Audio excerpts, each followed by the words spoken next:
Hola, mi nombre es Sandra. He sido una persona a la que nunca le ha interesado la política.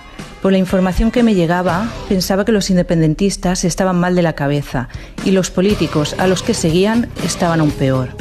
Cuando el día 1 de octubre encendí la televisión, se me congeló la sangre. No daba crédito a lo que estaba viendo. Un hombre perdió un ojo por el disparo de una pelota de goma. Fue un shock y algo dentro de mí cambió.